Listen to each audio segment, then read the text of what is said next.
कल मुंबई में India alliance की तीसरी बैठक शुरू होनी है और विपक्षी गठबंधन के लिए मेहमानों के पहुंचने का सिलसिला शुरू हो चुका है। आज पश्चिम बंगाल की मुख्यमंत्री ममता बनर्जी भी मुंबई पहुंची। इससे पहले बैठक के तीनों होस्ट यानी शरद पवार, उद्धव ठाकरे और नाना पटोले ने आज एक प्रेस कॉन्फ्रेंस की। बताया जा रहा है कि कल अलायंस में 2 और पार्टियां जुड़ेंगी।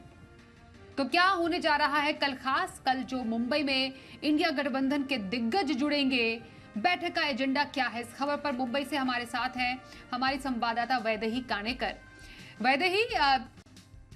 वैदेही से चलिए बातचीत करेंगे शुरू, लेकिन उससे पहले समझना जरूरी है कि आखिरकार ये जो बैठक है उसमें क्या हो सकता है, क्योंकि एजेंडा जो समझ में आ रहा है वो ये है कि कौन होगा संयोजक, इसका नाम तय होगा, सीट बंटवारे को लेकर चर्चा हो सकती है, लोगो तय हो सकता है, रैलियां कैसे होनी है, उम्मीदवार जो कौन से होंगे, साझा उम्मीदवारों का मसौदा तैयार हो सकता है। उससे पहले जरा पोस्टर देख लीजिए। पोस्टर में मल्लिकार्जुन खड़गे, सोनिया गांधी, राहुल गांधी, इनकी तस्वीरें तो दिख ही रही है और एकजुट इंडिया गठबंधन दिखाने की कोशिश यहां पर इस पोस्टर के जरिए की गई है, जिसमें लिखा है इंडिया मीट। और ये हर जगह जगह हम देख पा रहे हैं, मुंबई में ऐसे पोस्टर लगाए गए हैं।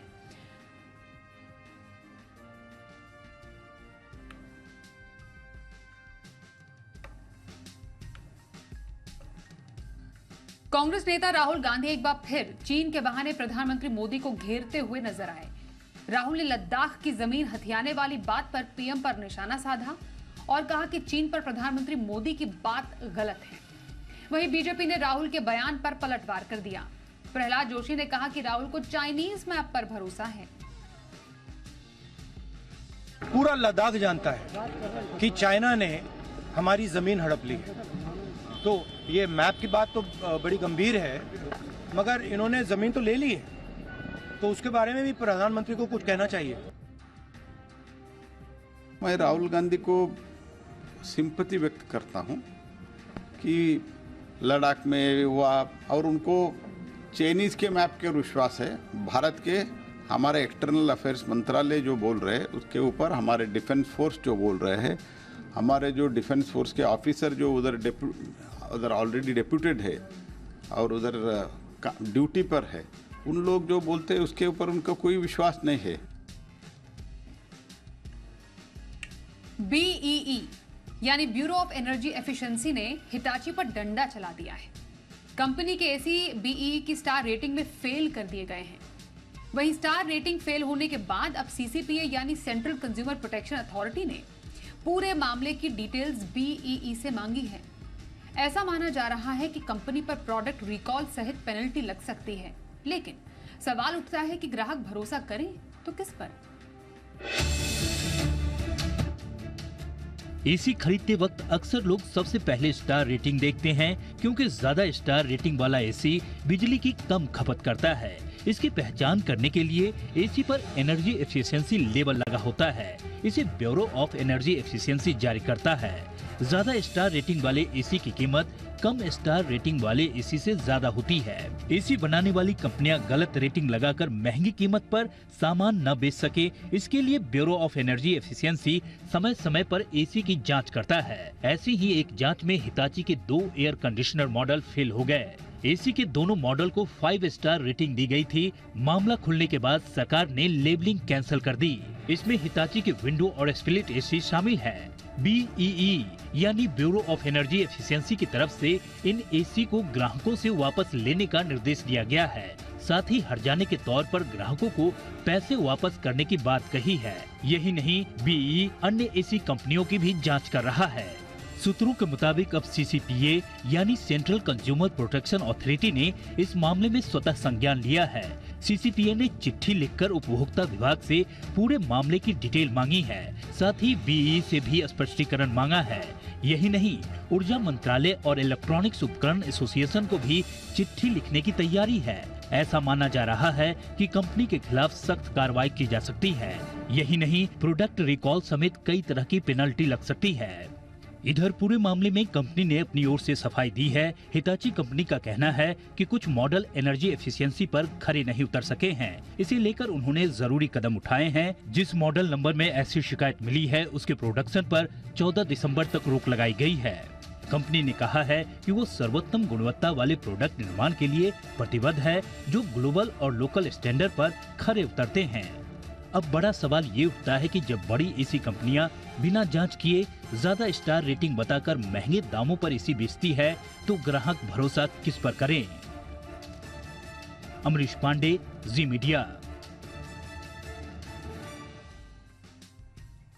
केंद्रीय मंत्री अश्विनी वैष्णव ने कहा कि आईटी हार्डवेयर के लिए पीएलआई स्कीम 2.0 को उम्मीद से बेहतर रिस्पांस मिला है। उन्होंने कहा कि आईटी हार्डवेयर के लिए 58 कंपनियों ने सरकार की पीएलआई स्कीम के लिए रजिस्टर किया था। आईटी हार्डवेयर के लिए प्रोडक्शन लिंक्ड इंसेंटिव स्कीम 2.0 में laptop, tablet, all in one PC, server और ultra small form factor devices शामिल हैं।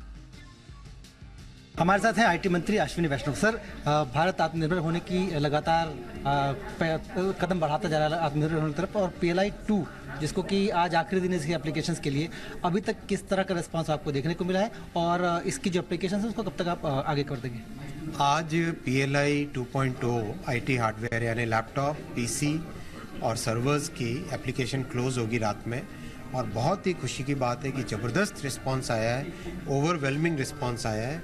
32 एप्लीकेशंस आई हैं और सारे के सारे एप्लीकेंट से मिले अभी अपने प्रोडक्शन को तेज़ी से स्टार्ट करने के लिए सब के सब तैयार हैं। सब के सब हिंदुस्तान में ही अपने कंपोनेंट इकोसिस्टम को पीसीबी के लिए, मॉनिटर्स के लिए, लैपटॉप, बाकी जो केसिंग होती है, सब चीज़ों के लिए भारत में ही पार्टनर्स ऑलरेडी उन्होंने स्थापित कर लिए हैं।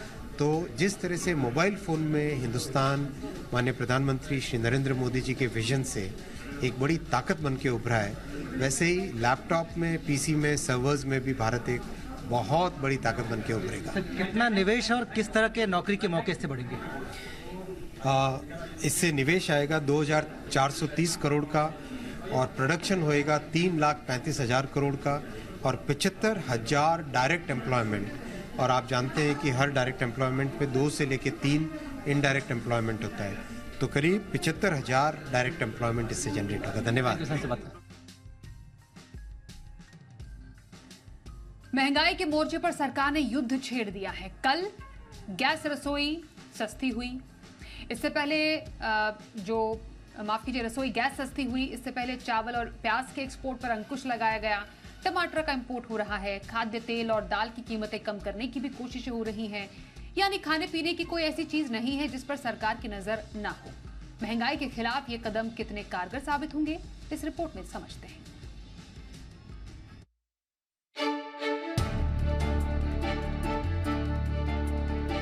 त्योहारी सीजन की शुरुआत हो चुकी है, लेकिन महंगाई की मार कहीं फेस्टिव सीजन पर भारी न पड़ जाए, इसे लेकर सरकार अलर्ट मोड में है। सरकार ने महंगाई से तत्काल राहत देते हुए घरेलू गैस सिलेंडर की कीमतों में 200 रुपए की कटौती की है। यानी करीब 1100 के आसपास बिकने वाला सिलेंडर अब 900 रुपए के आसपास हो गया है। वहीं उज्ज्वला योजना के तहत सरकार ने मुफ्त में 75 लाख नए एलपीजी कनेक्शंस देने का ऐलान किया है। महंगाई के मोर्चे पर इसे बड़ी राहत मानी जा रही है। महंगाई को लेकर सरकार की चिंता वाजिब भी है। जुलाई महीने में खाद्य महंगाई दर जहां 11.5% के स्तर पर आ गया, तो खुदरा महंगाई दर 7.5% के करीब पहुंच गई थी। ऐसे में वित्त मंत्रालय ने पिछले हफ्ते ही अपनी मंथली इकोनॉमिक रिपोर्ट में सरकार और आरबीआई को चेताया था कि आने वाले त्योहारी सीजन में महंगाई का दबाव बना रह सकता है। ऐसे में महंगाई से निपटने के लिए सरकार को चौकन्ना रहने की जरूरत है। वहीं अल नीनो के असर के चलते इस साल अगस्त महीने में औसत से 30% बारिश कम हुई है। फिलहाल तो 122 साल में पहली बार अगस्त सबसे सूखा महीना साबित हुआ है। इससे भी फसलों की पैदावार पर असर पड़ने की आशंका है। सरकार महंगाई से निपटने के लिए कोई कसर नहीं छोड़ना चाहती। खासकर 150 रुपए प्रति किलो के आसपास बिकने वाली अरहर दाल पिछले 2 से 3 महीने के अंदर 200 रुपए प्रति किलो हो गई है। ऐसे में सरकार ने एहतियात बरतते हुए न केवल तुअर की दाल के आयात को बढ़ाने का फैसला किया है, बल्कि सरकार अपने बफर स्टॉक से खुले मार्केट में अरहर के दाल बेचेगी। बात चावल की करें तो सरकार ने पिछले महीने ही गैर बासमती चावल के निर्यात पर रोक लगा दी थी। वहीं प्याज की कीमतें आसमान में न पहुंचे, इसके लिए सरकार ने प्याज के निर्यात पर 40% शुल्क लगा दिया। पिछले महीने टमाटर की कीमतें भी 200 रुपए किलो तक पहुंच गई थी। इसके लिए सरकार ने नेपाल से टमाटर का आयात किया था। सरकार के सामने खाद्यान्न की कीमतों पर अंकुश लगाने को लेकर कुछ चुनौतियां भी हैं। मसलन जियोपॉलिटिकल सिचुएशन और रूस की ओर से ब्लैक सी ग्रीन पैक्ट से पीछे हटने के बाद गेहूं और सनफ्लावर ऑयल की सप्लाई में कुछ दिक्कतें पैदा हुई हैं। कनाडा और अमेरिका में लगातार सूखे की स्थिति के चलते गेहूं की पैदावार प्रभावित हुई है, जिसके चलते दुनिया भर में महंगाई बढ़ सकती है, क्योंकि खाने के तेल की कुल जरूरतों का भारत 60% से अधिक आयात करता है। ऐसे में कुछ ऐसी ग्लोबल चुनौतियां हैं जो भारत को भी प्रभावित कर रही हैं। फिलहाल तो सरकार महंगाई को लेकर अलर्ट मोड में है और चुनावी मौसम भी आने वाला है। ऐसे में सरकार हर हाल में महंगाई पर लगाम लगाने की कोशिश करेगी। ब्यूरो रिपोर्ट, जी मीडिया। और अब बात करते हैं कवर स्टोरीज की।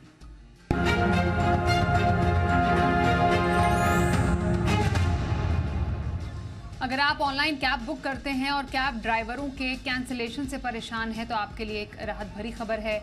आने वाले दिनों में अब कैब ड्राइवर आपकी बुकिंग कैंसिल नहीं कर सकेंगे। अगर ड्राइवर ऐसा करता है तो आपको मुआवजे के तौर पर कुछ राशि मिलेगी। ग्राहकों की सुविधा को देखते हुए महाराष्ट्र सरकार के पैनल ने इसकी सिफारिश की है।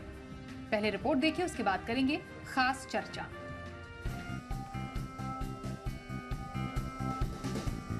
अगर आप ओला या उबर जैसी कंपनियों की कैब सर्विस लेते हैं और कैब ड्राइवर की राइड कैंसिलेशन से परेशान हैं, तो आपके लिए एक राहत भरी खबर है। Maharashtra cab aggregator policy draft में राइड कैंसिलेशन चार्ज से ग्राहकों को बड़ी राहत मिल सकती है। यही नहीं, ड्राइवर के राइड कैंसिल करने पर भी अब पैसेंजर को छूट मिलेगी। ड्राइवर की ओर से राइड कैंसिल करने पर पैसेंजर को 50 से 75 रुपए तक का रिबेट दिए जाने का प्रस्ताव है। ऐसा इसलिए क्योंकि ग्राहक अगर राइड कैंसिल करता है तो कंपनियां ग्राहकों से चार्ज वसूलती हैं। ऐसे में अगर ड्राइवर राइड कैंसिल करेगा तब उन पर भी चार्ज लगेगा। यही नहीं, महाराष्ट्र सरकार के पैनल ने सिफारिश की है कि पिकअप पॉइंट पर पहुंचने के लिए कैब ड्राइवर को 20 मिनट से ज्यादा का समय नहीं मिलना चाहिए। इसके साथ ही ये भी सिफारिश की गई है कि अगर कैब इससे देरी से पहुंचती है तो जुर्माना लगाया जाना चाहिए। इसके साथ ही रीजनल ट्रांसपोर्ट ऑफिस को गाड़ियों के अनफिट होने की स्थिति में एग्रीगेटर कैब को डिलिस्ट करने का अधिकार मिल सकता है। महाराष्ट्र सरकार ने अप्रैल में एक पैनल का गठन किया था जिसमें ये प्रस्ताव रखा गया है। फिलहाल इस पर अंतिम फैसला नहीं हुआ है। हाल ही में उबर ने भारत में अपने 10 साल पूरे किए हैं। कंपनी करीब 125 शहरों में अपनी सर्विस देती है। ड्राइवरों ने अब तक प्लेटफॉर्म के जरिए 50,000 करोड़ रुपए कमाए हैं। वहीं 30 लाख ड्राइवरों ने ड्राइवर पार्टनर बनकर पैसे कमाए हैं। 3,300 करोड़ किलोमीटर तक ड्राइव पूरे किए हैं। मीडिया रिपोर्ट्स की माने तो लंबे समय से कैब को लेकर शिकायत मिल रही थी, जिसके बाद ये सिफारिश तैयार की गई है। ये ड्राफ्ट केंद्रीय सड़क परिवहन और राजमार्ग मंत्रालय के द्वारा जारी मोटर वाहन एग्रीगेट्स गाइडलाइंस 2020 के मुताबिक है, जिसे सभी राज्यों में लागू करने का निर्देश दिया गया है।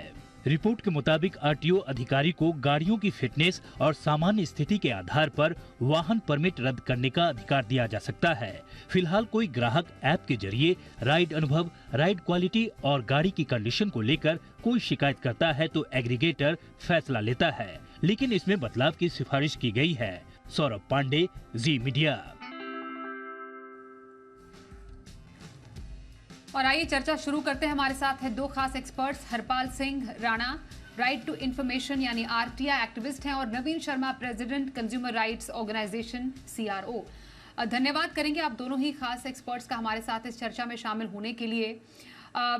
वैसे हर कोई जो ग्राहक हैं जो रोज ओला या उबर से जाते हैं उनको ऐसी किसी परेशानी का सामना करना ही पड़ता है।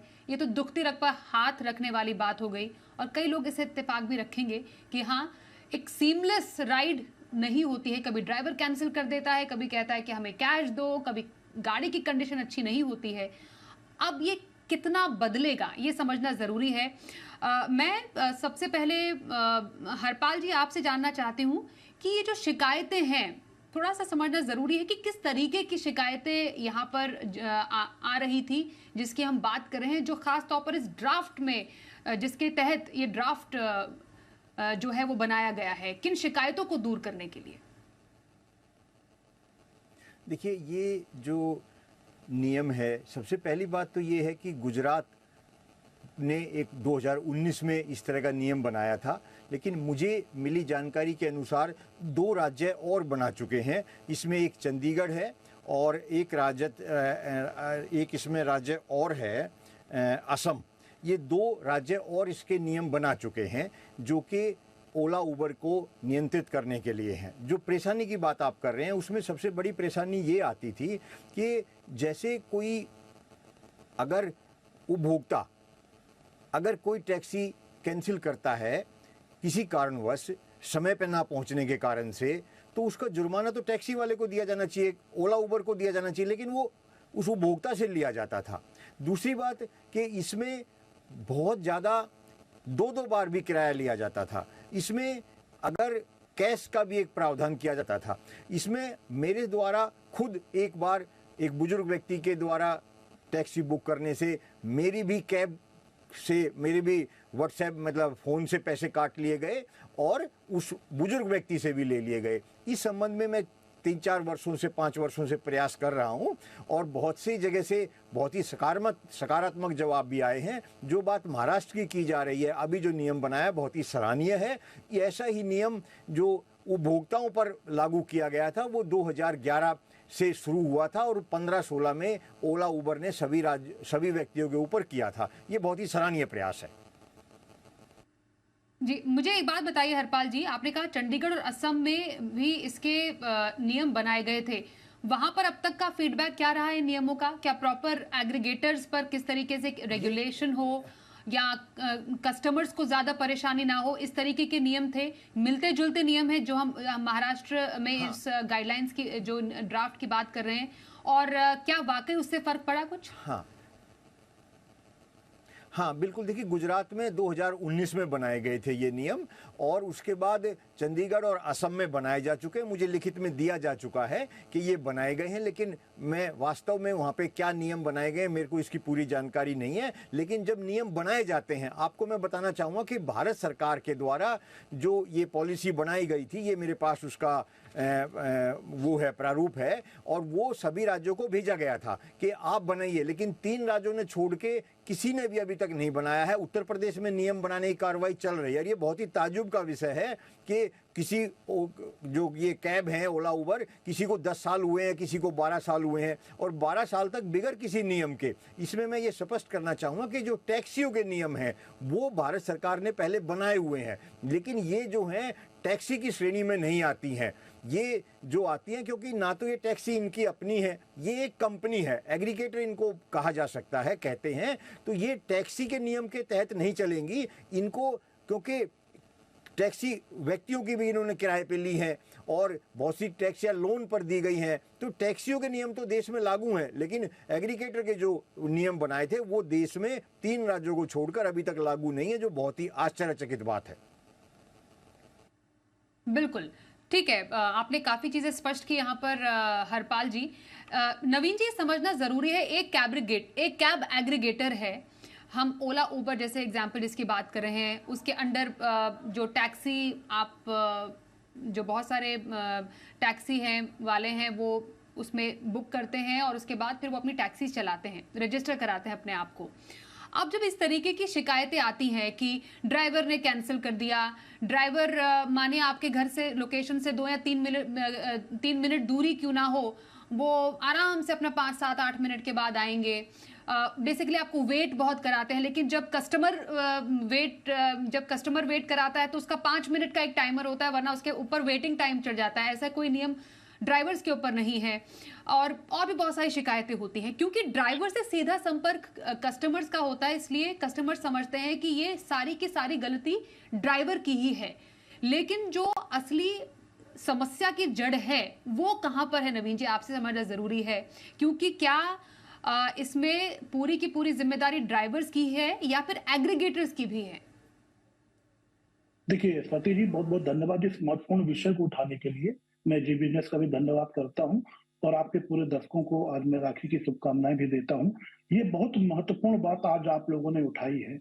इसमें ये देखना जरूरी होता है कि अब आजकल जैसे जैसे हम आधुनिक परिवेश में जा रहे हैं, कहीं ना कहीं ये सब जो ऐप्स हैं, ऐप्स पे आधारित जो कंपनियां चल रही हैं या जो एग्रीगेटर्स हैं जो सेवा अपनी दे रहे हैं, एक बहुत बड़ा उपभोक्ताओं का समूह इनके ऊपर कहीं ना कहीं आश्रित होता जा रहा है।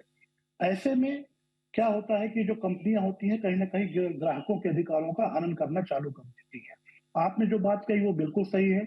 इसमें बहुत बार ऐसा होता है कि जो एक वेटिंग टाइम होता है जो ऐप में दिखाता है, वो ऐप बार बार रिफाइन कर देती है उसको। शुरू में मान लीजिए 5 मिनट दिखा रहा है, कुछ समय बाद वो दिखाने लगेगा कि 15 मिनट बाद आपकी टैक्सी आएगी, फिर 20 मिनट हो जाता है। और कई बार ये स्थिति आती है कि कंज्यूमर को कहीं अगर जल्दी जाना है तो उसको मजबूरी में भी वो टैक्सी को कैंसिल करना पड़ता है। इसमें एक बात मैं और जोड़ना चाहूंगा कि इस पूरे दिन में उस टैक्सी का कहीं भी एक सर्टेन पॉइंट पे जाने का जो चार्ज होता है वो भी अलग अलग होता है। अगर आप शाम को लेते हैं जो रश टाइम होता है वहां पे भी चार्ज ज्यादा होते हैं। एयरपोर्ट को लेकर जब बात करें तो वहां पे भी जो टैक्सियां होती हैं उनके हाई चार्जेस होते हैं। तीसरी बात, जो ये पूरी कमेटी ने जो श्रीवास्तव साहब की अध्यक्षता में रिपोर्ट दी है महाराष्ट्र के लिए, तो ये निश्चय ही स्वागत करने वाली बात है कि इसमें जब आरटीओ का आएगा रोल, तो वहां पे कहीं ना कहीं जो कैब की फिटनेस है, या कई कैबों में अगर हम देखें दिल्ली जैसे बड़े शहरों में वहां पे सीएनजी का भी उपयोग होता है, तो सीएनजी जो सिलेंडर लगा होता है उसकी भी एक लाइफ लाइन होती है, तो उसका प्रॉपर मेंटेनेंस उन लोग कर रहे हैं कि नहीं कर रहे हैं। और ये जो कैंसिल करते हैं अपन, कोई भी ग्राहक अगर उसको कैब को बुलाकर कैंसिल करता है तो लगभग 50 से 70-75 रुपए उसके अगले बिल का जो भी राइडिंग होती है उसमें वो पैसा जोड़ लिया जाता है। लेकिन उपभोक्ताओं को ऐसी कोई सुविधा नहीं मिली हुई थी अभी तक कि अगर कोई ड्राइवर कैंसिल करता है या किसी ऐप के माध्यम से कोई टेक्निकल फॉल्ट से अगर वो जो कैब है वो कैंसिल होती है तो ग्राहकों को उसका हर्जाना नहीं मिल पाता है। तो ये जो इसमें सिफारिश की गई है इस प्रस्ताव में, ये भी बहुत स्वागत करने वाली बात है। और मैं अगर इस पूरे प्रस्ताव को अभी मैंने देखा नहीं है अगर, लेकिन जो मोटा मोटा जानकारी आपके चैनल के माध्यम से मिली है, तो मैं इस पूरे प्रस्ताव का स्वागत करता हूं। ये उपभोक्ताओं के अधिकारों के लिए और उनके संरक्षण के लिए बहुत ही ऐतिहासिक और महत्वपूर्ण कदम है। और ये केवल एक विशेष स्टेट पे न होके अगर पूरे देश में हो, खासकर देखा जाए तो जो मेट्रो शहर हैं बड़े बड़े, वहां पे तो बहुत बड़ा वर्ग इन टैक्सियों के ऊपर निर्भर है। तो मुझे लगता है कि ये पूरी की पूरी जो रिपोर्ट आएगी इसमें केंद्र सरकार भी अगर अपनी राय रखे और इसको पूरे देश में लागू करे तो बहुत बड़े उपभोक्ता वर्ग को इसका फायदा होगा। एक बड़ी दिक्कत जो यहाँ पर आती है, हरपाल जी आपकी राय इसमें लेना चाहेंगे, वो पूरे प्राइस मैकेनिज्म को लेकर है कि किसी एक रूट का प्राइस कैसे सेट किया जाता है। अब दिक्कत ये हो जाती है कि डिमांड क्योंकि हाई है इसलिए आपसे ज्यादा पैसे लिए जाएंगे। ये जो पूरी सर्ज प्राइसिंग के मैकेनिज्म है वो एक्चुअली हर किसी के समझ से बाहर है। अब ये जरा समझना जरूरी है, ओला और जो उबर जैसे कैब एग्रीगेटर्स हैं ये सर्ज प्राइसिंग लगाती कैसे है। अब हमने कई बार ये भी देखा है कि जो एक ड्राइवर होता है वो रजिस्टर होता है ओला पर भी उबर भी, क्योंकि हम भी जब कैब यूज करते हैं तो हमें पता चल जाता है कि वो उसने एक सिस्टम रखा होता है जो ओला पे चलता है और दूसरा सिस्टम उबर पे भी चलता है, तो वो स्विच करते रहते हैं आसानी से। लेकिन ये सर्ज प्राइसिंग बहुत बड़ी दिक्कत है जिसको शायद अब तक पूरी तरह से एड्रेस नहीं किया गया है। देखिए बिल्कुल ठीक है, इसमें जो मेन मुख्य बात है जो इसके हम खुद भोगी हैं, एक रोहिणी से कादीपुर तक आने में लगभग 175 रुपये लगते हैं सामान्यतः।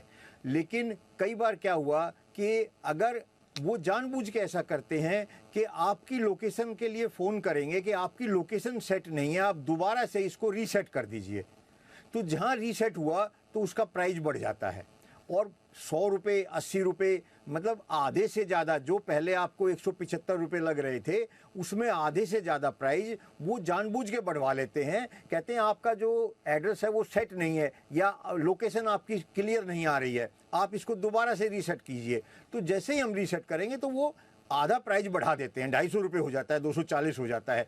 तो ये एक तो कारण उसका ऐसे वो करते हैं। दूसरी बात जो है कि उनकी मनमर्जी होती है। अब वो दिखाते हैं कि अभी हमारे पास मांग ज़्यादा है तो वो अपने आप बढ़ा देते हैं। जैसे एयरपोर्ट के आसपास की अगर हम बात करें, यहाँ से एयरपोर्ट से अगर हम धौलाकुआं तक की बात करें तो यहाँ से 400 रुपये 450 रुपये लगते हैं। लेकिन अगर हम एयरपोर्ट के अंदर जाएं तो वो कहते हैं इसके लिए अलग से प्राइस है। हमें कीमत पर कोई एतराज़ नहीं है, लेकिन एक नीति होनी चाहिए, एक समय होना चाहिए ऐसा जिससे कि वो अपनी मनमर्जी ना कर सकें। अब तक जो है वो अपनी मनमर्जी करते आए हैं और जब चाहें जितना मर्जी रेट बढ़ा देते हैं और जब चाहें उसको कैंसिल कर देते हैं। तो नवीन जी, जो ये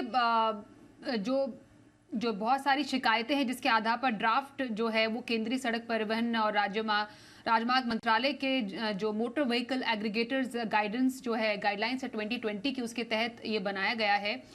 आपको क्या लगता है कि कितना ज्यादा फर्क इससे कैब एग्रीगेटर्स पर लगाम लगाने पर पड़ेगा? ये सबसे ज्यादा इंपॉर्टेंट है, क्योंकि अगर इसके बावजूद जो कंपनीज है वो मनमानी करती रहेंगी और कंज्यूमर्स को इसका जो है हर्जाना भुगतना पड़ेगा, तो फिर ऐसे किसी भी गाइडलाइंस का कोई फर्क नहीं है, कोई फायदा नहीं है, माफ कीजिए। तो कितना बड़ा फर्क आप देखते हैं, कितना बड़ा फायदा आप देखते हैं ऐसे किसी ड्राफ्ट का आने वाले टाइम में? नहीं, मैं आपकी इस बात से बिल्कुल सहमत हूं कि कानून बना देना एक अपनी जगह है और उसका इम्प्लीमेंट करना एक अपनी जगह है। कानून तो जिस देश में उपभोक्ताओं के लिए बहुत कड़े बने हुए हैं, लेकिन कई बार हमको ये सब देखने में आता है कि उसका जो एग्जीक्यूशन है वो नहीं हो पाता है। ड्राफ्ट का हम स्वागत करते हैं, लेकिन ये चीज भी माननी होगी कि ये जो एग्रीगेटर है, इनको जो भी बुनियादी चीजें हैं, देखिए यहाँ पे एक रेट को लेकर इशू होता है, गाड़ियों की क्वालिटी को लेकर इशू होता है, टाइमिंग को लेकर इशू होता है, तो ये सबको लेकर कितना ज्यादा इम्प्लीमेंटेशन हो सकता है वो एक देखने वाली बात होगी। दूसरा, इस प्रस्ताव में कहीं ना कहीं आरटीओ का भी जो परिवहन विभाग है वहां का, उसको भी शामिल करके कहीं ना कहीं पूरे तरीके से अगर मैं कहना चाहूं तो इसमें उपभोक्ताओं के हक को प्राथमिकता से रखना ही होगा, क्योंकि बहुत बड़ा वर्ग है यहाँ का। अब जैसे जैसे भारत में आप खुद जान रहे हैं कि एक बड़ी जनसंख्या जो है ये इन सब कैब एग्रीगेटर के ऊपर डिपेंड करती है, तो मुझे ऐसा लगता है कि प्रस्ताव ठीक है, उनका जो भी मसौदा पूरा बना हुआ है, लेकिन इसको इम्प्लीमेंट करने के लिए भी एक दृढ़ इच्छा शक्ति की जरूरत होगी, तभी उपभोक्ताओं को जाकर फायदा हो पाएगा। बिल्कुल। तो Maharashtra cab aggregator policy draft में कई ऐसे बिंदु हैं जिससे ये समझ में आ रहा है कि हाँ, शायद कंज्यूमर के हक में काफी हद तक कुछ बहुत सारे पॉलिसी ड्राफ्ट की जाएंगी, और जो मनमानी हम एग्रीगेटर्स की तरफ से देखते हैं उन पर लगाम लगाने की यहाँ पर पूरी कवायद की जा रही है, जिससे कंज्यूमर्स को ज्यादा किसी तरीके की परेशानी ना हो। धन्यवाद करेंगे हमारे दोनों ही एक्सपर्ट्स का हमारे साथ इस चर्चा में शामिल होने के लिए। हरपाल सिंह राणा और नवीन शर्मा, आप दोनों का धन्यवाद करते हैं। अब तक आपने ऑनलाइन ठगी के कई मामले सुने होंगे और देखे भी होंगे, लेकिन साइबर ठगों ने इस बार भगवान के नाम पर ठगी का नया खेल शुरू कर दिया है। मामला मुंबई के सिद्धिविनायक मंदिर से जुड़ा हुआ है, जहां ऑनलाइन दर्शन और पूजा के नाम पर लोग फ्रॉड के शिकार हो रहे हैं।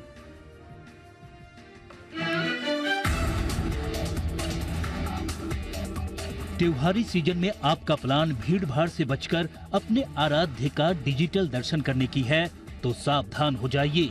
आपकी एक चूक साइबर अपराधियों को कमाई का जरिया बना सकता है और आप ठगी के शिकार हो सकते हैं। अब आपको पूरी कहानी बताते हैं, कैसे साइबर ठग लोगों को भगवान के दर्शन के नाम पर चूना लगा रहे हैं। त्योहारी सीजन शुरू हो रहा है, आप घर से दूर हैं और आप वहीं से अपने आराध्य के दर्शन करना चाहते हैं, तो जरा संभल कर, क्योंकि ऐसे लोगों पर अब साइबर ठगों की नजर है। हाल ही में सिद्धिविनायक मंदिर के ऑनलाइन दर्शन के नाम पर साइबर ठगों ने कई लोगों को निशाना बनाया है। दरअसल साइबर ठगों ने ऑनलाइन दर्शन के नाम पर एक फर्जी ऐप बनाया है, जिसमें रजिस्टर करते ही लोग ठगी के शिकार हो रहे हैं। इस मामले का खुलासा तब हुआ जब भक्तों ने प्रसाद के लिए मंदिर प्रशासन से संपर्क किया। मंदिर प्रशासन की शिकायत पर पुलिस ने मामला दर्ज कर लिया है और जांच शुरू कर दी है। इस मामले में कोलकाता से एक ठग को गिरफ्तार भी कर लिया गया है। इस ठग ने उत्सव ऐप के नाम से लाइव पूजा के लिए ऐप बनाकर ठगी की थी। इस मामले के बाद मंदिर प्रशासन ने भक्तों से आग्रह किया है कि वो मंदिर के ऑफिशियल वेबसाइट पर ही ऑनलाइन दर्शन की बुकिंग करें। जैसा कि आपने सुना, फेस्टिव सीजन की शुरुआत होते ही सारे फ्रॉडस्टर्स जो है एक साथ एक्टिवेट हो जाते हैं, ताकि आपकी गाड़ी कमाई पर जो है वो अपनी नज़र बना सके। इसीलिए किसी भी लिंक को क्लिक करने से पहले उसकी विश्वसनीयता को एक बार आप ज़रूर चेक कर ले, ताकि आपकी गाड़ी कमाई साफ ना हो जाए। मुंबई से वीडियो जर्नलिस्ट विद्याधर के साथ सौरभ पांडे, जी मीडिया। चंद्रयान 3 की सफलता से उत्साहित इसरो अब सूरज की ओर अपना पहला मिशन आदित्य L1 भेजने की तैयारी कर रहा है। इसरो ने आदित्य L1 की पहली तस्वीरें जारी की हैं, जिसे 2 सितंबर सुबह 11:50 पर सूरज की ओर रवाना किया जाएगा। आदित्य L1 अंतरिक्ष में इसरो का चलता फिरता रिसर्च सेंटर होगा। ये सूरज के करीब पहुंचकर उसके रहस्यों का खुलासा करेगा।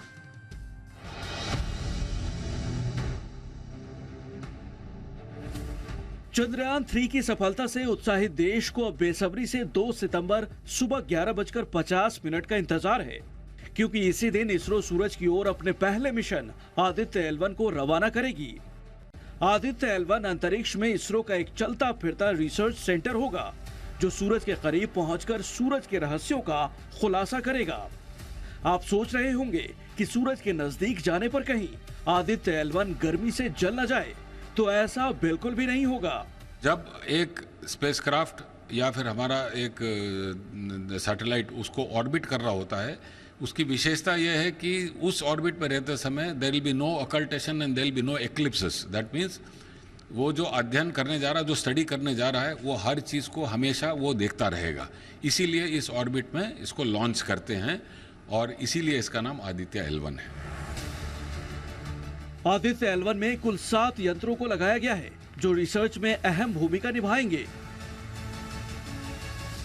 सबसे बड़ा चैलेंज रहता है कि ये पहले तो इतना दूर जाएगा। चंद्रमा तो हमारे पास था, मार्स भी पास है, ये अब सूर्य और पृथ्वी के बीच में जाने की कोशिश करेगा। ये 1.5 मिलियन किलोमीटर दूर है लैग्रांजियन L1 पॉइंट जो है, तो ये यहाँ पे जाना ही मुश्किल है और यहाँ पे इतना टेम्परेचर आएगा और इतना रेडिएशन आएगा कि प्रोटेक्शन कैसे होगा। तो ये चैलेंजेस है, यही हमारा टेक्नोलॉजी दिखाएगा कि हम कर पा रहे हैं। भारत का चंद्रयान 3 चांद की सतह से जुड़े रिसर्च भेज रहा है, चांद की धरती के वीडियो भेज रहा है। लैंडर विक्रम ने चांद पर सॉफ्ट लैंडिंग के वक्त बनाया 3 मिनट 50 सेकंड का वीडियो भी भेजा है, जिसमें वो चांद पर लैंड करता दिख रहा है। 2 सितंबर को भारत का आदित्य L1 140 करोड़ उम्मीदों को लेकर श्रीहरिकोटा से उड़ान भरेगा। पूरे देश को उम्मीद है कि आदित्य L1 का स्ट्राइक रेट 100% होगा। दिल्ली से वरुण भसीन के साथ ब्यूरो रिपोर्ट, जी मीडिया। आइए अब शेयर बाजार का हाल आपको दें। मंथली एक्सपायरी के एक दिन पहले आज बाजार में जोरदार एक्शन देखने को मिला। आखिरी घंटे में मुनाफा वसूली से बाजार में दबाव दिखा और कारोबार के अंत में सेंसेक्स 65,087 और निफ्टी 19,347 के स्तर पर सपाट बंद हुए। बैंक निफ्टी 262 अंक फिसलकर 44,233 के स्तर पर बंद हुआ। बाजार में कहां सबसे ज्यादा एक्शन आज देखने को मिला, दिन भर का एक्शन बता रहे हैं हमारे सहयोगी वरुण दुबे। देखिए, बेहतरीन शुरुआत के बाद आखिरी घंटों में आई बिकवाली के चलते आज बाजार में आपको फ्लैट क्लोजिंग देखने मिली है और सबसे ज़्यादा बिकवाली देखने मिली बैंक निफ्टी में। अगर आप देखेंगे तो आखिरी घंटों में बैंक निफ्टी में सबसे ज़्यादा प्रेशर देखने मिला और उसी के चलते हमारा जो लगातार ट्रेंड था तेज़ी का, उस पर थोड़ा बहुत ब्रेक लगा है। नो डाउट ग्लोबल मार्केट्स, वहाँ से भी थोड़ा प्रेशर आया। आप देखते अगर नैस्डैक फ्यूचर्स, यूरोप के बाज़ार, ये सब जो है वो भारतीय बाज़ारों के जो सेकेंड हाफ का टाइम था तब थोड़े बहुत प्रेशर में नज़र आ रहे थे, तो थोड़ा बहुत इम्पैक्ट इसका भी था। हालांकि ब्रॉडर मार्केट में खरीदारी जारी थी और काफ़ी सारे छोटे मझोले स्टॉक्स यानी कि mid cap small cap stocks है जिनमें जम के खरीदारी देखने मिली है। सबसे पहले निफ्टी के टॉप लूजर्स की बात करते हैं तो यहाँ पे SBI जैसे काउंटर से जहाँ पे दबाव था, डॉक्टर रेड्डीज, पावर ग्रिड जैसे काउंटर से जहाँ पे दबाव देखने मिला, वहीं BPCL, इनफैक्ट जितने भी ऑयल मार्केटिंग कंपनियाँ थी वहाँ पे दबाव था, क्योंकि सरकार ने जो 200 रुपये की सब्सिडी का ऐलान किया है LPG पे, उसका कहीं ना कहीं इम्पैक्ट इन कंपनियों पे होगा और शायद इसी की वजह से आज जितनी भी ऑयल मार्केटिंग कंपनियाँ थी उस पर थोड़ा बहुत आपको दबाव देखने मिला। टॉप गेनर्स की बात करें तो मेटल काउंटर्स, यहाँ पे तेज़ी थी। टाटा स्टील निफ्टी का टॉप गेनर था। वे मारुति, M&M, आयशर मोटर्स में अगर आप देखेंगे तो अच्छी खरीदारी थी, यानी कि ऑटो रिलेटेड स्टॉक जो है वहाँ पे काफ़ी बेहतरीन गेन्स देखने मिले। फोकस में शक्ति पंप्स का काउंटर था, क्योंकि इनको एक ऑर्डर मिला है करीब 360 करोड़ के आसपास का, उसका असर देखने मिला। SBFC फाइनेंस, नतीजे आए इस कंपनी के जो कि काफ़ी बेहतरीन थे, इसके लिए यहाँ पे तेज़ी देखने मिली। इसके अलावा अनिल सर के तरफ से दिए गए स्टॉक्स जैसे कि महिंद्रा लाइफ स्पेसेस, वहाँ पे अच्छी खासी खरीदारी थी। जोमेटो आज स्टॉक ऑफ द डे भी था अनिल सर का और यहाँ पे ब्लॉक डील्स भी हुई, उसका भी असर इस काउंटर पे भी देखने मिला। इसके अलावा मिड कैप स्मॉल कैप में अगर आप देखेंगे तो टॉप गेनर्स में गोपाल था, लगातार यहाँ पे तेज़ी देखने मिली। एस्कॉर्ट्स में देखिए करीब 7-8% के आसपास के गेंस इसमें थे। इंडियन होटल्स में अच्छी खासी खरीदारी देखने मिली। वहीं पैकेजिंग कंपनियां जैसे कि पॉलीप्लेक्स जो है उसमें भी आज अच्छी खासी खरीदारी हुई है। लूजिंग एंड पे अगर आप देखेंगे तो Andhra petro, HBL power, Jupiter wagon, JB chemical जैसे काउंटर से जहाँ पे थोड़ा बहुत प्रेशर देखने मिला है। तो इंडेक्स के लिहाज से अगर आप देखेंगे तो ऊपरी स्तर से अच्छी खासी गिरावट आई, खासकर सेकेंड हाफ में, लेकिन ब्रॉडर मार्केट में आज भी खरीदारी जारी थी। अब सबको इंतजार है कि कल एक्सपायरी है, देखना होगा कल किस तरह का मूड और माहौल जो है वो बाजार में देखने मिलता है। ऋषभ इंस्ट्रूमेंट्स का आईपीओ आज से खुल गया है। कंपनी ने आईपीओ का प्राइस बैंड 418 से 441 रुपए रखा है। इसके आईपीओ में 1 सितंबर तक पैसा लगा सकेंगे। इस आईपीओ में पैसे लगाएं या नहीं, जानिए जी बिजनेस के मैनेजिंग एडिटर अनिल सिंघवी से।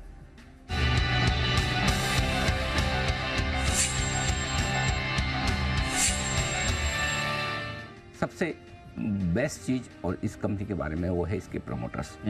एकदम एक्सपीरियंस भी है, क्वालिफाइड भी है। आईआईटी मुंबई उस जमाने में अनुभव बहुत है।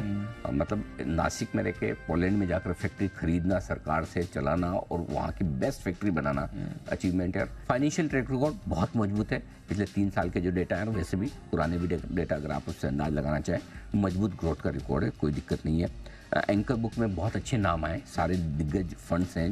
वैल्यूएशन रीजनेबल है। मैं ये कहूँगा कि बहुत अट्रैक्टिव भी नहीं है तो बहुत खराब भी नहीं है। छोटे लिस्टिंग है, रीजनेबल लिस्टिंग है और साथ ही लॉन्ग टर्म दोनों के लिए इस आईपीओ में पैसा लगाने की राय है। जिस कंपनी का बिजनेस मॉडल है यूनिक है। कोई ऐसा डायरेक्टली लिस्टेड पेयर है नहीं इनकी जो और दूसरी कंपनियों, और हाई टेक्नोलॉजी वाला बिजनेस भी है। तो यहाँ पर पैसा लगाने की राय है मेरी तरफ से।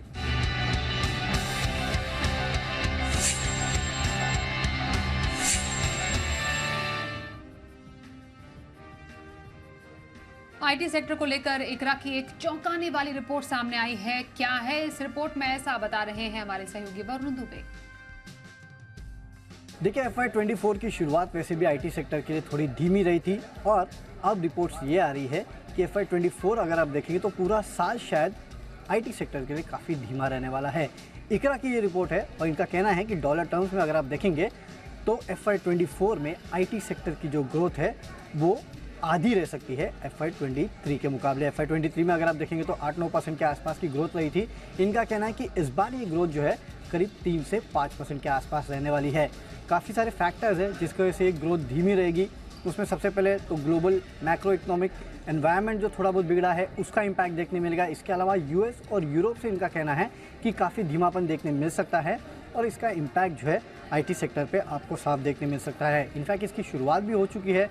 Q4 FY23, Q1 FY24 में अगर आप देखेंगे तो ऑलरेडी ग्रोथ जो है वो धीमी हो चुकी थी। इनफैक्ट Q1 FY24 में अगर आप देखेंगे तो ओवरऑल ग्रोथ करीब 3.8% के आसपास की थी, जो कि पिछले 10 क्वार्टर में सबसे स्लो ग्रोथ आकी गई थी और यही ग्रोथ रेट जो है वो आगे भी जारी रहने वाला है, ये कहना है इकरा का।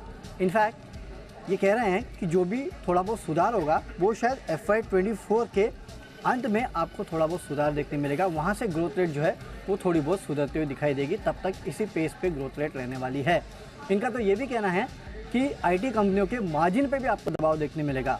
करीब 70 से 100 बेसिस पॉइंट के आसपास के मार्जिन जो है वो गिर सकते हैं। यानी कि ओवरऑल सेक्टर का अगर आप देखेंगे तो मार्जिन करीब 20 से 21% के आसपास रहने का अनुमान है। नो डाउट इन कंपनियों के जो ऑर्डर बुक और ऑर्डर पाइपलाइन है वो अभी भी मजबूत है, उसको लेके ज़्यादा संदेह इकरा को नहीं है। जहाँ तक नौकरियों की बात है तो इनका कहना है कि वैसे भी अगर आप देखेंगे तो आईटी सेक्टर में नौकरियां जो है वो अब कम हो चुकी है। जो ग्रोथ है नौकरियों की वो दरअसल कम हो चुकी थी और आने वाले साल में यानी कि FY24 में भी जो नई नौकरियां निकलेगी आईटी सेक्टर में वो पिछले के मुकाबले काफ़ी कम रहने वाली है। वहाँ ज़्यादा ग्रोथ का अनुमान ये नहीं लगा रहे हैं। नो डाउट एटलीशन लेवल जो बड़ा था वो भी कम होगा और इनका कहना है कि FY24 में एटलीशन लेवल जो है वो करीब 13 से 15% के आसपास रहने का अनुमान है। यानी कि पूरी इंडस्ट्री को लेकर अगर आप देखेंगे तो इकरा का आउटलुक उतना अच्छा नहीं है। इनका कहना है कि ग्रोथ जो है वो आधी रह जाएगी, नौकरियां भी इस सेक्टर में अब कम मिलेंगी। G20 समिट होटल इंडस्ट्री के लिए खुशियों की सौगात लेकर आ रहा है और यही नहीं, ट्रैवल बुकिंग भी काफी बढ़ गई है। क्या है G20 समिट के चलते नया ट्रेंड, जानते हैं हमारे सहयोगी आशीष चतुर्वेदी से। देखिए, हॉस्पिटैलिटी सेक्टर और स्टॉक्स में आज खास एक्शन देखने को मिला और इसके पीछे 2 कारण हैं। सबसे पहले अगर आप देखें तो G20 की जो बैठक होंगी इसके चलते दिल्ली NCR में 30 से अधिक होटल्स पूरी तरीके से फुल चल रही हैं और इन जो होटल्स हैं यहाँ पर अगर आप प्रेसिडेंशियल स्वीट्स की कीमतें देखें तो एक दिन के 20 लाख प्रति दिन के ऊपर के किराए यहाँ पर आपको देखने को मिल रहे हैं और काफ़ी बड़े फैक्टर्स साथ में प्ले कर रहे हैं। एक खास बात ये भी कि एक्सटेंडेड वीकेंड आ रहे हैं, छुट्टी आ रही हैं, त्योहारों का सीजन है। मिसाल के तौर पर देखें तो 6 सितंबर को जन्माष्टमी की छुट्टी है और 8 से 10 सितंबर के बीच में पब्लिक हॉलीडे भी है काफ़ी सारी जगहों पे। तो इसका एक बेनिफिट यहाँ पर देखने को मिल रहा है, लोग ट्रैवल कर रहे हैं और इस दौरान अगर आप देखें तो होटल्स की जो किराए हैं, टैरिफ है, इसमें गजब का इजाफा देखने को मिला। मिसाल के तौर पर अगर आप बताओ तो ITC मौर्य में जो कीमतें 6 सितंबर को 61,500 रुपये प्रति रूम के आसपास की हैं, और वही सेम रूम सेम कमरा अगर आप 11 सितंबर को देखें तो आपको 26,000 रुपये में मिल जाएगा। तो इतने बड़े वेरिएशंस यहाँ पर आपको देखने को मिल रहे हैं। तो ये जो एक्सटेंडेड वीकेंड है, त्योहारी मौसम है, G20 की मीटिंग्स है, ये पूरी तरीके से आप देखें तो बहुत हद तक फेवरेबल है पूरे हॉस्पिटैलिटी सेक्टर के लिए। लोग काफ़ी ट्रैवल कर रहे हैं। दिल्ली NCR क्षेत्र में अगर आप देखें तो कुछ रिपोर्ट्स निकल कर आ रही हैं कि लोग आगरा, लखनऊ, जयपुर, सवाई माधोपुर, मानेसर, अमृतसर, वृंदावन जैसी जगहों पर ट्रैवल करना पसंद कर रहे हैं। तो सेक्टर के लिए अगर आप देखें तो अच्छा समय चल रहा है। जोमैटो में आज बड़ी ब्लॉक डील हुई। इसके पहले भी कई बार ब्लॉक डील देखने को मिली है। किसने किसने अब तक जोमैटो में बेची है हिस्सेदारी, ये ट्रेंड बता रहे हैं हमारे सहयोगी अरमान नाहर। देखिए, जोमेटो के अगर आप देखें लगातार यहाँ पर आपको बड़े जो शेयर होल्डर्स हैं वो वहाँ पर हिस्सेदारी बेचते हुए जा रहे हैं, जिसमें अगर आप देखें कई सारे नाम हैं, पर उसी के साथ साथ कई सारे दिग्गज निवेशक जो हैं यहाँ पर आपको दिग्गज इंस्टीट्यूशंस जो हैं वो यहाँ पर इनका नाम यहाँ पर आता हुआ जा रहा है। आज अगर आप देखें सॉफ्ट बैंक ने वहाँ पर अगर आप बात करेंगे 1.2% के आसपास हिस्सेदारी बेची। टाइगर ग्लोबल सोमवार को लगभग 1.44-1.5% के आसपास हिस्सेदारी बेचते हुए दिखे थे। उबर ने अगस्त 2022 की अगर आप बात करें तो पूरी लगभग 8% के आसपास जो हिस्सेदारी है वो बेचते हुए दिखे थे। अलीबाबा, सॉफ्ट बैंक, उबर और टाइगर ग्लोबल, इन सब को अगर मिला लें आप तो 30 जून 2022 के बाद से अभी तक ये सभी जो है लगभग 14.5-15% के आसपास जो है अपनी हिस्सेदारी बेचते हुए दिखे हैं। अब जिस समय इन्होंने 15% हिस्सेदारी बेची है, उसी समय अगर आप शेयर का भाव देखेंगे तो लगभग 75% के आसपास की आपको इसी समय में तेजी आती हुई दिखी है। कई सारे अगर आप देखें DIS के नए नाम भी आते हुए दिखे हैं। DIS की अगर आप हिस्सेदारी देखें 30 जून 2022 से तो लगातार बढ़ती हुई दिखी है, जो 2.6% थी, हाल ही में 30 जून 2023 की अगर आप बात करें तो लगभग 10% के आसपास होती हुई दिखी। और ये जो अभी फिलहाल जो अगर आपने जो सेल्स आती हुई दिखी है, जिसमें आपने सॉफ्ट बैंक हुआ, टाइगर ग्लोबल हुआ, इसमें कई सारे दिग्गज निवेशकों के जैसे नाम है वो आते हुए दिखे हैं। डोमेस्टिक फंड्स में मोतीलाल ओसवाल देख लीजिए, Kotak fund, Axis fund, SBI life, ICICI Pru जैसे बढ़िया नाम यहाँ पर आते हुए दिखे हैं जो कंपनी में अभी इन्वेस्टेड हैं। उसके अलावा ग्लोबली अगर आप देखें तो Temasek, Societe Generale, Morgan Stanley, Goldman, BNB Paribas, ऐसे बढ़िया नाम जो है वो भी यहाँ पर आते हुए दिखे हैं। और लगातार आप ब्रोकरेजेस का देख रहे हैं टारगेट बढ़ता हुआ दिखा है। आज HSBC ने भी अपना टारगेट को रिवाइज करके 120 का टारगेट कर दिया है। तो लगातार जो अगर आप देखें जहां से आपको सॉफ्ट बैंक, टाइगर ग्लोबल, उबर और यहाँ पर आपको बिकवाली आती हुई दिखी है, तो कई सारे अच्छे निवेशक है जो यहाँ पर जुड़ते हुए दिखे। और इसी समय के दौरान शेयर में लगभग 75% के आसपास की जो है तेजी भी आती हुई दिखी है। केंद्रीय पेट्रोलियम और प्राकृतिक गैस मंत्री हरदीप सिंह पुरी ने कहा है कि सरकार ने महंगाई के खिलाफ एक्शन लेना शुरू कर दिया है। जी बिजनेस से एक्सक्लूसिव बातचीत में हरदीप सिंह पुरी ने कहा कि आगे पेट्रोल और डीजल के दाम घटने का स्कोप है। उन्होंने कहा कि ग्लोबल स्तर पर कीमत स्थिर रही तो कटौती की जाएगी। बिल्कुल स्पष्ट है, this is a reduction in price for the normal LPG user. मैं आपको इसके बारे में थोड़ी जानकारी दे दूं। 2014 में only 55% of our population had LPG connection. इसका मतलब है 45% of the country did not have LPG। एक जमाना ये होता था कि LPG connections, LPG cylinders black में बिकते थे, मिलते ही नहीं थे। दाम कम करना, it's also possible to do it by the oil marketing companies. और उसमें कॉम्बिनेशन है। माननीय प्रधानमंत्री जी ने एक बहुत बोल्ड और डिसाइसिव निर्णय लिया है, और वो इसलिए ले पाए हैं क्योंकि इस समय हमारी जो अर्थव्यवस्था है, जो हमारी OMCs हैं, जिन्होंने पहले 28 करोड़ का घाटा जिनको हुआ, उनका अब 22 करोड़ हमने रियम्बर्स किया। They are in the situation where they are in a position to bring down the price. So this is the answer. और आपको बताएं कि कुछ इंटरनेशनल खबरों में पाकिस्तान सीमा के नजदीक भारतीय सेना ने आज अपना दम दिखाया। स्वदेशी हथियारों से सेना ने अभ्यास किया और दुनिया को आत्मनिर्भर भारत की ताकत दिखाई। नए भारत की नई तस्वीर सीमा पार बैठे दुश्मनों के दिल में कैसे दहशत बन गई, कैसे जमीन से आसमान तक इंडियन आर्मी अलर्ट है और कैसे दुनिया भारत के वेपन्स की मुरीद हो रही है, इसी पर देखिए पोखरण से हमारी स्पेशल ग्राउंड रिपोर्ट।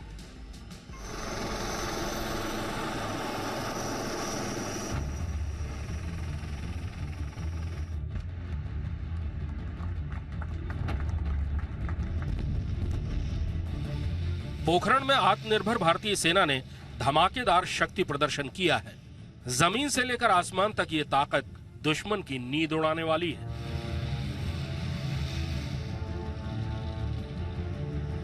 भारतीय सेना की ये खतरनाक और ताकतवर हथियार दुश्मन का चैन छीनने वाले ही नहीं, बल्कि दुनिया को रक्षा के क्षेत्र में आत्मनिर्भर भारत का एहसास कराने का सबूत भी है। पोखरण में भारतीय सेना के रुद्र हेलीकॉप्टर और हवाई ताकत ने सीमा पार बैठे दुश्मनों में दहशत जरूर पैदा की होगी। आर्टिलरी ने ताबड़तोड़ फायरिंग करके देश में ही बने हथियारों की लंबी रेंज दिखाई है। सेना की ये प्रैक्टिस नए भारत की वो पहचान है जिसे देखकर दुश्मन ही नहीं बल्कि दुनिया के ताकतवर और हथियारों के बड़े बड़े उत्पादक मुल्क भी हैरान हैं। स्वदेशी रुद्र हेलीकॉप्टर से टारगेट को तबाह करने की ये तस्वीर भारत की बढ़ती ताकत का वो पैमाना है जिसे कड़ी मेहनत और पूरी रणनीति के साथ हासिल किया गया है। दुश्मन के टैंकों को तबाह करने के लिए रुद्र हेलीकॉप्टर हेलिना मिसाइल से लैस है। इसके अलावा रुद्र रॉकेट और मशीन गन से भी दुश्मन पर हमला करता है। रेगिस्तान में उड़ती हुई धूल के बीच अर्जुन टैंक ने अपनी मारक क्षमता का प्रदर्शन किया। अब इस प्रदर्शन की वजह समझिए। आज ब्राजील के सेना प्रमुख जनरल मिगुएल रिवेरा के सामने भारतीय सेना ने हथियारों का पावर पॉइंट प्रेजेंटेशन किया, जिसमें जमीनी और हवाई हथियारों के साथ आईसीवी यानी इन्फेंट्री कॉम्बैट व्हीकल भी शामिल रहा। बदलते दौर और चुनौतियों के साथ भारतीय सेना ने भी खुद में कई बदलाव किए हैं। भारत में ही बने इन्फेंट्री कॉम्बैट व्हीकल भी उसी बदलाव का एक हिस्सा है, जो दुश्मन के खात्मे के लिए सबसे आधुनिक इक्विपमेंट से लैस है। बीते कुछ सालों में भारत ने हथियारों का देश में ही उत्पादन करने में बड़ी कामयाबी हासिल की है। यही वजह है कि दुनिया के कई देश भारत से हथियार खरीदने में दिलचस्पी दिखा रहे हैं। आसमान में दुश्मन को दहलाने और उसकी हर हरकत को नाकाम करने के लिए भारत ने स्वदेशी Akash air defence missile system develop किया है। यह मिसाइल सिस्टम भारतीय सेना और वायुसेना दोनों में शामिल हो चुका है और दुश्मन के लड़ाकू विमानों, ड्रोन और मिसाइलों को आसमान में ही तबाह करने में सक्षम है।